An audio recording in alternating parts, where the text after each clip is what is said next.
এই 500 টাকার নোটটা আমি অফিসে পেয়েছি। তোমরা কি কেউ বলতে পারবে এটা কার টাকা?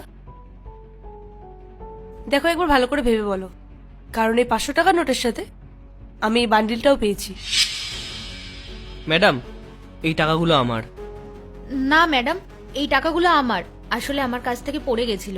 আর এই সিকিউরিটি গার্ডের কাছে এতগুলো টাকা কোথা থেকে আসবে? না ম্যাডাম, এই টাকাগুলো আমার, আসলে আমার পকেট থেকে টাকাগুলো পড়ে গেছিল। ম্যাডাম, আপনি আমার কথা বিশ্বাস করুন, এই টাকাগুলো আমার। না ম্যাডাম, আমার কথাটা বিশ্বাস করুন, এই টাকাগুলো আমার।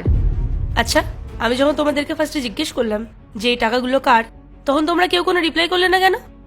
আসলে ম্যাম, আমি একদম ভুলে গেছিলাম, কিন্তু সত্যি টাকাগুলো আমার, হয়তো আমার কাছ থেকে কখনো পড়ে গেছে।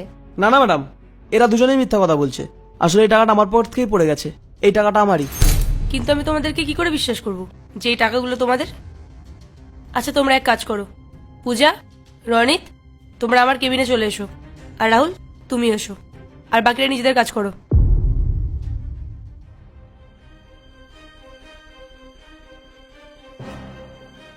এবার তোমরা তিনজন আমাকে সত্যি করে বলো যে এই টাকাগুলো তোমাদের মধ্যে কার? ম্যাডাম, আপনি বিশ্বাস করুন, এই টাকাগুলো আমার। আমি একজনের থেকে ধার নিয়েছি, আমার বন্ধুর থেকে। আমার বোনের বিয়ে, এই টাকাগুলো আজকে আমাকে গ্রামে পাঠাতে হবে। ম্যাডাম, ও মিথ্যে কথা বলছে। এই সিকিউরিটি গার্ডের কাছে এতগুলো টাকা কোথা থেকে আসবে? এই টাকাটা সকালে আমার বাবা আমাকে দিয়েছিল ব্যাংকে রাখার জন্য, আমি একদম ভুলে গেছিলাম। না ম্যাম, এরা দুজনেই মিথ্যা কথা বলছে। আসলে টাকাগুলো আমারই, আমি কোথাও রেখে হয়তো ভুলে গেছিলাম। রনিত, অফিসের সবাই জানে তুই কতটা সত্যবাদী। তুই এত কিপটে, তোর কাছে এত টাকা কোথা থেকে আসবে? ম্যাডাম, আপনি আমাকে বিশ্বাস করুন, এই টাকাগুলো আমার। না ম্যাডাম, এরা দুজন মিলে আপনাকে বোকা বানাচ্ছে। এরা মিথ্যা কথা বলছে। আসলে আমি টাকাটা কোথাও রেখে ভুলে গেছিলাম।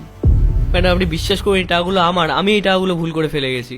আরে থামো তোমরা তিনজন, এটা কোনো সবজি বাজার না, এটা আমার অফিস। আমি একটু ভেবে জানাচ্ছি, তোমরা এখন যাও আর নিজের কাজ করো গিয়ে। রনিত, আমার কাছে একটা আইডিয়া আছে। দেখ, এই টাকাটা না তোর না আমার, এই টাকাটা সিকিউরিটি গার্ডের। তুই একটা কাজ কর, তুই ম্যাডামের কাছে গিয়ে এটা অ্যাকসেপ্ট কর, টাকাটা আমার। তারপর আমরা 50-50 করে নেব। হ্যাঁ, কথাটা তো তুই ঠিকই বলেছিস। আর আমি একদমই চাই না যে সিকিউরিটি গার্ড সব টাকাগুলো পেয়ে যাক। তার থেকে ভালো এটাই যে আমরা ডিল করি আর টাকাগুলো 50-50 ভাগ করে নিই। আর ম্যামকে আমি মিথ্যা কথা বলে দেবো যে টাকাগুলো তোরই ছিল। ঠিক আছে, চল ম্যাডামের সাথে কথা বলি। চল।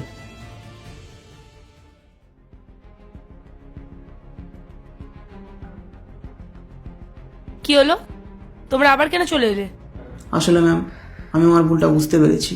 আমি আপনাকে মিথ্যা কথা বলেছিলাম। আসলে এই টাকাগুলো সব পূজারি। আমি লোভে পড়ে এই টাকাগুলোকে আমার বলে ফেলেছি। আমায় ক্ষমা করে দিন ম্যাম। এই টাকাগুলোর আসল মালিক পূজাই। ওই টাকাগুলো দিয়ে দিন। আরে থামো রনিত, আর কত মিথ্যা কথা বলবে?